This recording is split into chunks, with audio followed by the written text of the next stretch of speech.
Помимо фиников и воды для ифтара, волонтеры КДЛ решили приготовить для нуждающихся семей продуктовые наборы: помидоры, огурцы, лук и лепешки. Отведать угощения от клуба добрых людей во время разговения смогут около 150 человек. Девушки заняты подготовкой к проведению акции. Пока одни нарезают овощи, другие раскладывают по пакетам сладости для детей. Участие в таком богоугодном деле приняли не только постоянные волонтеры клуба, но и просто неравнодушные люди. Вот эти пирожки, например, приготовила наша подопечная.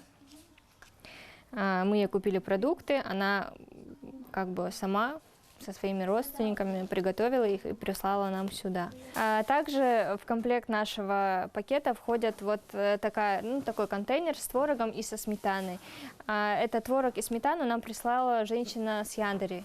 Денежные средства для проведения акции собрали с помощью группы в социальной сети Instagram. На призыв помочь нуждающимся, признаются в клубе добрых людей, откликнулись многие. Учитывая, что не у всех подопечных клуба есть возможность приехать на коллективный ифтар, волонтеры КДЛ решили развести продуктовые наборы по домам. Мы были у малоимущей семьи, многодетной, где мать растит сама 3 детей.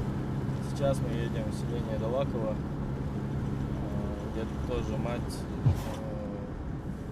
растит 3 детей, один из которых болеет ДЦП. На очереди семья Долгиевых. С порога своего дома гостей встречает мама 4 детей Айна. О том, что именно приготовить на ужин, девушка еще не думала. Впрочем, выбор у нее небольшой. Практически все сбережения Айне приходится тратить на лекарства для младшего сына. А потому этот визит волонтеров для нее как раз кстати. Хотя мы планировали что-то другое приготовить, но на этот раз